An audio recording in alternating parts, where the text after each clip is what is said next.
ఉప ఎన్నిక ఫలితాలపై తెలంగాణ జాగృతి అధ్యక్షురాలు కవిత సంచలన వ్యాఖ్యలు చేశారు. కర్మ హిట్స్ బ్యాక్ అంటూ ఎక్స్ లో పోస్ట్ చేశారు ఆమె. కవిత చేసిన ఈ పోస్టు ఎవరిని ఉద్దేశించి చేశారన్నది ఇప్పుడు చర్చనీయాంశమైంది.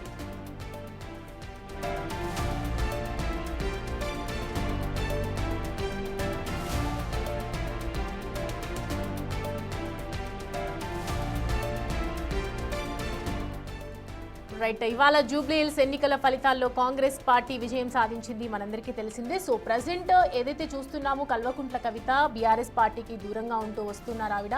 అండ్ జూబ్లీహిల్స్ ఉప ఎన్నిక ఫలితాలపై ఒకవైపు తెలంగాణ జాగృతి అధ్యక్షురాలు కవిత చేసినటువంటి ఈ వ్యాఖ్యలు ఇప్పుడు సంచలనంగా మారాయి, సోషల్ మీడియాలో షేక్ చేస్తున్నాయని చెప్పొచ్చు. కర్మ హిట్స్ బ్యాక్ అంటూ ఒకవైపు ఎక్స్లో పోస్ట్ చేశారు. కవిత చేసినటువంటి ఈ పోస్ట్ మరి ఎవరిని ఉద్దేశించి చేశారు అనేది ఇప్పుడు చర్చనీయాంశంగా మారింది. గత కొంతకాలంగా మనం చూస్తున్నాం, ఇటు కేటీఆర్ పై కూడా ఒక విమర్శలు చేస్తున్నారు. బీఆర్ఎస్ సెకండ్ పొజిషన్ లో ఉంది కాబట్టి మరి కవిత చేసినటువంటి వ్యాఖ్యలు బీఆర్ఎస్ కు సూటిగా తగిలేలాగా కనిపిస్తూ ఉన్నాయి.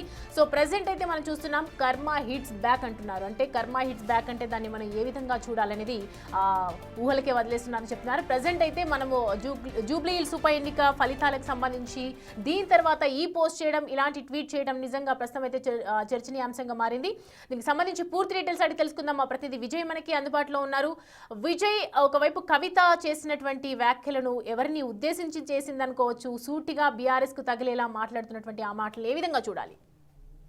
సౌమ్య, అయితే ఇన్ని రోజులుగా కూడా కవిత అంటే పర్సనల్ గా తన వర్క్ తను చేసుకుంటూ అయితే ప్రజల్లోకి వెళ్తా ఉన్నారు. ఆవిడకు సంబంధించినటువంటి జనం బాట, జాగృతి జనం బాట యాత్ర అనేటువంటి కార్యక్రమాలు చేస్తూ కూడా అనేక మార్లు తెలంగాణలో ఉన్నటువంటి అన్ని జిల్లాలు కూడా తిరుగుతూ అనేక మార్లు బీఆర్ఎస్ పైన ఆరోపణలు ప్రత్యక్షంగానే చేస్తూ వచ్చారు. అయితే ఇప్పుడు జూబ్లీహిల్స్ కు సంబంధించినటువంటి ఉప ఎన్నికను ఆవిడ కాంగ్రెస్ గెలిచిన తర్వాత ఎవరైతే కాంగ్రెస్ అభ్యర్థి నవీన్ యాదవ్ ఉన్నారో, నవీన్ యాదవ్ గెలుపొందిన తర్వాత ఒక ట్వీట్ అయితే చేశారు ఆవిడ ఎక్స్ ఖాతా వేదికగా. కర్మ హిట్స్ బ్యాక్ అంటూ కూడా ఆవిడ ట్వీట్ అయితే చేశారు. గతంలో ఆవిడ తెలంగాణ బీఆర్ఎస్ కు సంబంధించినటువంటి అంశం తీసుకున్నట్లయితే బీఆర్ఎస్ పార్టీ నుండి ఆవిడని సస్పెండ్ చేసిన తర్వాత ఒక సంచలనమైనటువంటి ప్రెస్ మీట్ ఏర్పాటు చేసి ఆవిడ పార్టీ సభ్యత్వానికి అలాగే ఎమ్మెల్సీ పదవికి కూడా రాజీనామా చేస్తూ ఒక బలమైనటువంటి నిర్ణయం తీసుకుంటూ కూడా కొన్ని మాటలు మాట్లాడారు. అయితే ఇప్పుడు బీఆర్ఎస్ కు సంబంధించినటువంటి నాయకులందరూ కూడా ఇప్పుడు వారు గెలవచ్చు, కానీ ఖచ్చితంగా నేను కర్మ ఫలాన్ని నమ్ముతాను, ఏదో ఒక రోజు కర్మ అనేది వాళ్లకు తిరిగి తగులుతుంది, నేను ఆ కర్మ సిద్ధాంతాన్ని నమ్ముతాను అంటూ మాట్లాడినటువంటి మాటలన్నీ కూడా ఇప్పుడు సోషల్ మీడియాలో అయితే పూర్తిగా వైరల్ గా మారుతా ఉన్నాయి. సో ఇటు నవీన్ యాదవ్ గెలుపుని ఈ విధంగా ఆవిడ పోస్ట్ చేశారంటూ కూడా రాజకీయ వర్గాల్లో అయితే చర్చ జరుగుతోంది. మరొక పక్క బీఆర్ఎస్ ఓటమికి గురి కావడం, అలాగే ఈ సందర్భంలో కవిత చేసినటువంటి ఈ ట్వీట్ కొంత చూడాలంటే ఇది సెటైరికల్ ట్వీట్ గా అయితే కనిపిస్తుందనే చెప్పొచ్చు. ఎందుకంటే గతంలో నుంచి ఆవిడ బీఆర్ఎస్ నుంచి వేరుపడ్డ తర్వాత నుంచి కూడా, కారు పార్టీ నుంచి వేరుపడ్డ తర్వాత నుంచి కూడా బీఆర్ఎస్ ని టార్గెట్ చేస్తూనే వస్తా ఉన్నారు, మాట్లాడుతూనే వస్తా ఉన్నారు. ఆ పార్టీ ముఖ్య నేతల పైన అలాగే పార్టీ అధినాయకత్వాన్ని కూడా ప్రశ్నిస్తూ వస్తా ఉన్నారు. సో ఇప్పుడు కవిత చేసినటువంటి ఈ ట్వీట్ పెద్ద దుమారమే రేపుతున్నటువంటి పరిస్థితి కనిపిస్తా ఉంది.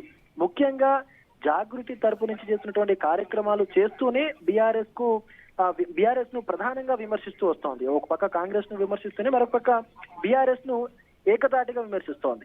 అయితే ఇక్కడ ఈ ట్వీట్ ద్వారా మనం అర్థం చేసుకునేదంటే ఖచ్చితంగా బీఆర్ఎస్ కు సంబంధించి ఆవిడ ట్వీట్ చేశారు అంటూ కూడా రాజకీయ వర్గాల్లో అయితే పెద్ద ఎత్తున చర్చ అయితే జరుగుతోంది సౌమ్య. ముఖ్యంగా కర్మ హిట్స్ బ్యాక్ అంటే ఖచ్చితంగా కర్మ సిద్ధాంతం ప్రతి ఒక్కరికి వర్తిస్తుంది అనేటువంటి ఒక అర్థం వచ్చేలాగా కవిత తన సోషల్ మీడియా అకౌంట్ అయినటువంటి ఎక్స్ లో ఈ పోస్ట్ అయితే ఉంచారు.